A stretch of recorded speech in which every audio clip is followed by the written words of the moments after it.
नमस्कार, स्वागत है आपका जनसत्य न्यूज में और आपके साथ में हूं फरहा सिद्दीकी। फिंगर 4 इलाके में कई हफ्तों से भारत और चीन की सेना आमने सामने थी। दोनों सेनाओं के बीच पिछले कुछ दिनों से तनाव लगातार बना हुआ था, लेकिन अब लद्दाख की गलवान घाटी में भारत और चीन की सेनाएं कुछ पीछे हट गई हैं, जिससे अब दोनों देशों के बीच दिन ब दिन बढ़ते तनाव पर लगाम लग सकती है। देखिए इस पर हमारी खास रिपोर्ट।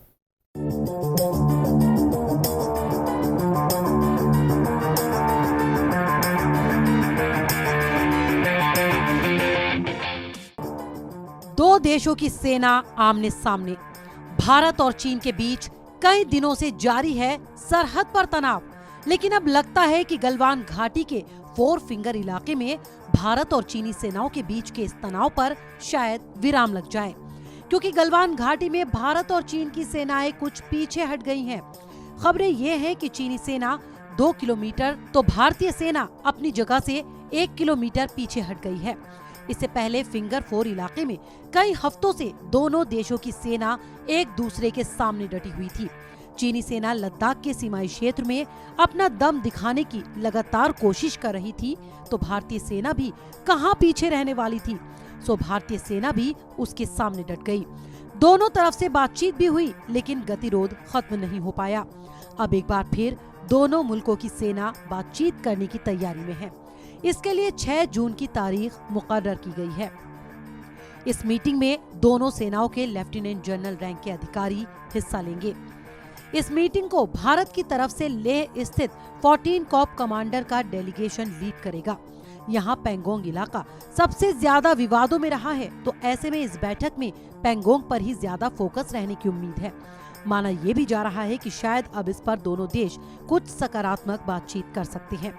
पूर्वी लद्दाख में मई की शुरुआत से चला आ रहा ये विवाद तब शुरू हुआ जब LAC पर भारत की तरफ से सड़क निर्माण का काम कराया जा रहा था, जो चीन को रास नहीं आया और चीन ने इसका विरोध किया।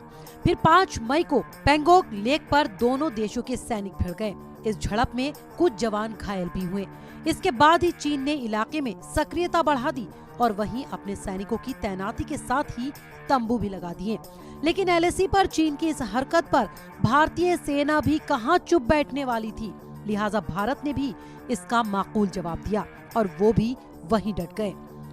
भारत के नियंत्रण वाले फिंगर 4 इलाके में चीनी सेना का डटना कई सवाल खड़े कर रहा था, लेकिन अब ये मीटिंग भारत और चीन के बीच चल रहे विवाद के लिहाज से काफी अहम मानी जा रही है। माना ये भी जा रहा है कि ये उच्च स्तरीय मीटिंग सीमा पर संकट खत्म करने में अहम कदम साबित होगी। जनसत्य न्यूज के लिए फरहा सिद्दीकी की रिपोर्ट।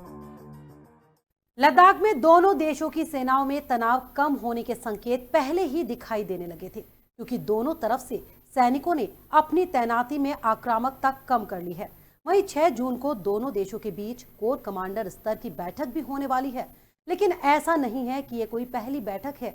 इससे पहले भी भारत और चीनी सेना के ब्रिगेडियर स्तर की बातचीत हो चुकी है, जिसमें कोई हल नहीं निकल पाया था। लेकिन इस मामले पर जिस तरह से भारत ने कड़ा रुख दिखाया, उससे लगता है कि शायद अब चीन भी समझ चुका है कि भारत ऐसे उसकी मनमानी नहीं चलने देगा।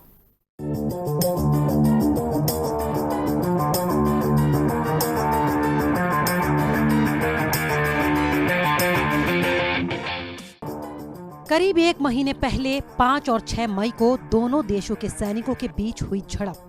मुख्य विवाद था 3 जगहों पर, जिसमें गलवान घाटी, फिंगर 4 और हॉट स्प्रिंग एरिया था शामिल। फिलहाल लद्दाख के पैंगोंग में तनाव है बरकरार, लेकिन अब भारत ने इस मामले पर अपना रुख कड़ा कर लिया है। खबर है कि भारत ने 2 बातों पर अपना रुख पूरी तरह से साफ कर दिया है। उन पर किसी भी तरह का कोई समझौता नहीं हो सकता। इसमें पहली बात, LAC पर इंफ्रास्ट्रक्चर का काम न रुकेगा न धीमा किया जाएगा, और दूसरी बात है चीन को अब किसी भी कीमत पर आगे नहीं बढ़ने दिया जाएगा, क्योंकि गलवान वैली पूर्वी लद्दाख के अक्साई चीन के बाहरी हिस्से से लगी हुई है।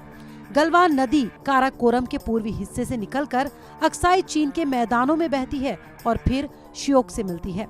भारत ने लद्दाख के सबसे दूर स्थित दौलत बेग ओल्डी इलाके तक पहुंचने वाली दुर्बुक श्योक दौलत बेग ओल्डी या DSDBO रोड पिछले साल खोल दी थी, जिससे दौलत बेग ओल्डी तक सैनिक और साजो सामान भेजना बहुत आसान हो गया। लेकिन अगर चीन गलवान वैली में आगे आता है तो ये सड़क खतरे में पड़ जाएगी और चीन के लिए दौलत बेग ओल्डी को काटना आसान हो जाएगा। इसलिए भारत इस पर किसी भी तरह से नरमी बरतने के मूड में नहीं है। वहीं वैश्विक समुदाय ने भी चीन के इस सैन्य साहस के खिलाफ कड़ा रुख अपनाया। जहां अमेरिकी सांसद इलियट एंजल ने चीन की कारगुजारियों के लिए उसे फटकारते हुए चीन को नसीहत दी कि चीन को चाहिए कि वो सीमा विवाद हल करने के लिए मानदंडों का सम्मान करे और कूटनीति इस्तेमाल करे, तो चीन ने उन्हें चीन को धमकाने वाला देश करार दे दिया। एक बार फिर करीब 1 महीने से दोनों देशों की सेनाएं एक दूसरे को आंख दिखा रही हैं, जिसने डोकलाम में 2017 में दोनों देशों के बीच 73 दिनों तक चले तनाव को एक बार फिर से याद दिला दिया, जब LAC पर इतने लंबे वक्त तक सैनिक गतिरोध हुआ था। लगभग पिछले 1 महीने से लगातार बढ़ रहे इस तनाव का अब तक कोई समाधान नहीं निकल पाया। हाँ, इतना जरूर है कि भारत के कड़े तेवरों के चलते बीजिंग के सुर बदले बदले से नजर आ रहे हैं। यहाँ सवाल ये भी है कि इस तनाव पर चीनी सैनिकों की तैनाती में आक्रामकता की कमी और चीनी सैनिकों ने जिस तरह से अपने कैंप भी कम किए, क्या ये इस बात की तरफ इशारा है कि चीन को समझ आ गया कि भारत अब इस मुद्दे पर चुप नहीं बैठने वाला?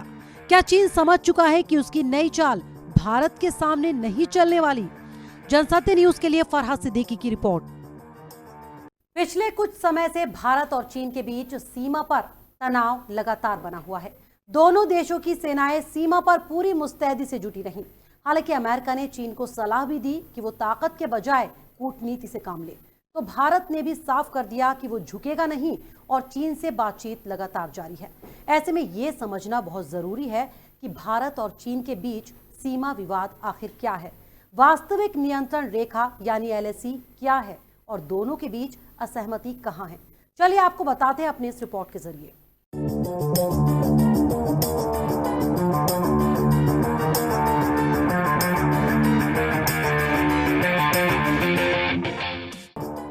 अरुणाचल के तवांग की बात हो या लद्दाख के अक्साई चीन की, करीब 3,500 किलोमीटर लंबी सीमा रेखा पर कई जगह भारत और चीन के बीच वक्त वक्त पर विवाद पैदा होते रहे हैं।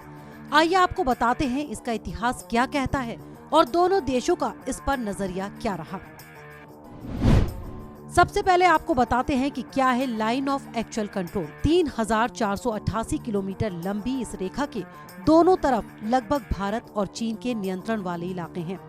भारत LAC की इतनी लंबाई मानता रहा, लेकिन चीन सिर्फ 2,000 किलोमीटर की ऐसी किसी रेखा को तवज्जो देता है। 1962 के युद्ध के बाद की स्थिति को LAC के रूप में समझा जाता है, जो 3 हिस्सों में बटी थी।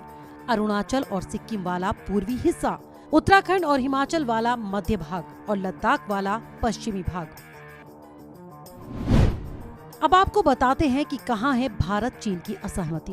पूर्वी हिस्से में LAC और 1914 के मैकमोहन या मैकमोहन रेखा के संबंध में जमीनी स्थितियों को लेकर विवाद कम ही है, लेकिन अरुणाचल खासकर तवांग क्षेत्र पर चीन अक्सर अपना हक जमाता रहा है और कब्जे का इरादा रखता रहा है।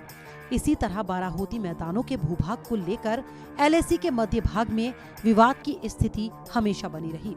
इसके बावजूद बड़ा विवाद पश्चिमी हिस्से यानी लद्दाख वाले इलाके में रहा। चीन अपने पूर्व प्रधानमंत्री झाओ एनलाई के 1950 के दशक के दौरान जवाहरलाल नेहरू को लिखे पत्रों को आधार बनाकर विवाद खड़ा करता रहा। 1962 के युद्ध के बाद चीन का दावा रहा कि वो 1959 में LAC से 20 किलोमीटर पीछे चला गया था।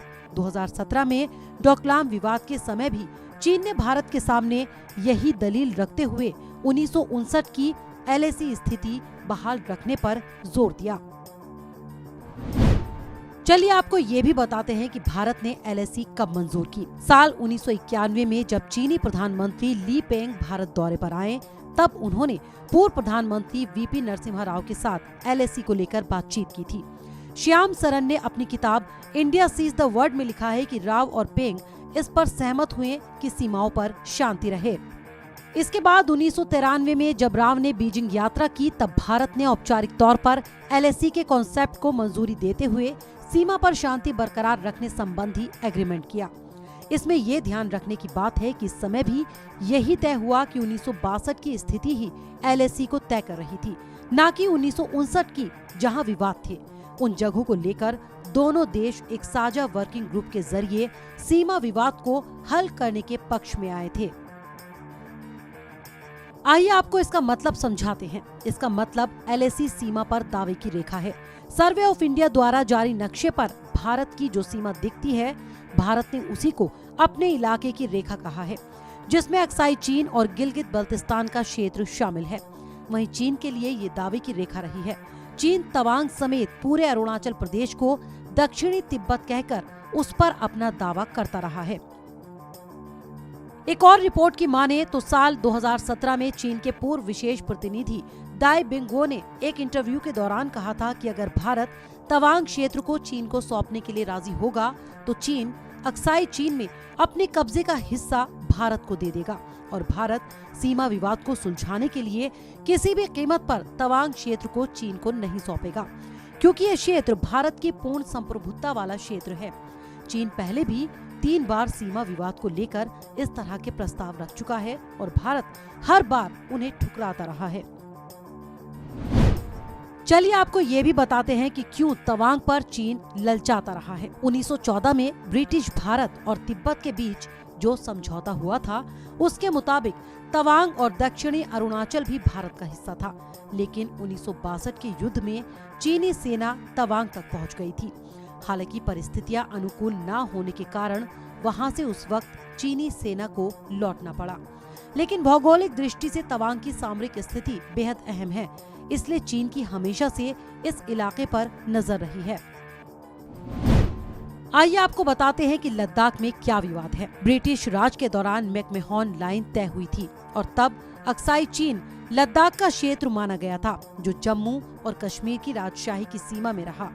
हालांकि 1914 में भी सीमा समझौते में पूर्वी क्षेत्र तो ठीक तरह से तय हुआ था, लेकिन लद्दाख वाला पश्चिमी हिस्सा नहीं। भारत अक्साई चीन पर कभी दावा छोड़ने को तैयार नहीं हुआ और चीन इस हिस्से को कब्जाने का कोई भी मौका छोड़ने को कभी राजी नहीं हुआ। आइए आपको बताते हैं कि नक्शे में ये सीमाएं आखिर कैसे तय हुई। भारत और चीन सीमा विवाद के बारे में AG नूरानी की किताब कहती है कि सरदार वल्लभ भाई पटेल ने 1948 और 1950 में 2 श्वेत पत्र जारी किए थे, जिनमें विवादित भूभाग को सीमा अपरिभाषित करार दिया गया था। लेकिन 1954 में नेहरू ने आदेश जारी करते हुए सीमाओं को नक्शे में बगैर किसी टिप्पणी के प्रकाशित करने को कहा और इसे सर्वव्यापी कर देने की बात कही। तब से अब तक वही नक्शे प्रचलित तौर पर इस्तेमाल होते रहे हैं और माना ये भी जाता है कि यही नक्शे 1962 के युद्ध की एक वजह भी रहे थे। जनसत्य न्यूज के लिए फरहाद सिद्दीकी की रिपोर्ट। एक के बाद एक तारीख, पहले मेजर जनरल स्तर के अधिकारियों के बीच हुई बातचीत, लेकिन नहीं निकला कोई नतीजा। बैठक में दोनों पक्षों ने अपनी अपनी राय रखी, लेकिन ये भी रही बेनतीजा। ब्रिगेडियर स्तर पर भी की गई बातचीत, लेकिन उसका भी कोई हल नहीं निकला, वो भी रही नाकाम। अब जब फिर से 6 जून को भारत और चीन के बीच कोर कमांडर स्तर की चर्चा होनी है, तो क्या उसमें इस मामले का कोई हल निकल पाएगा? ये एक बड़ा सवाल बना हुआ है। तो फिलहाल हमारी खास पेशकश में इतना ही। हमारे और वीडियोस देखने के लिए जनसत्य न्यूज को सब्सक्राइब करें, शेयर करें और लाइक करें। नमस्कार।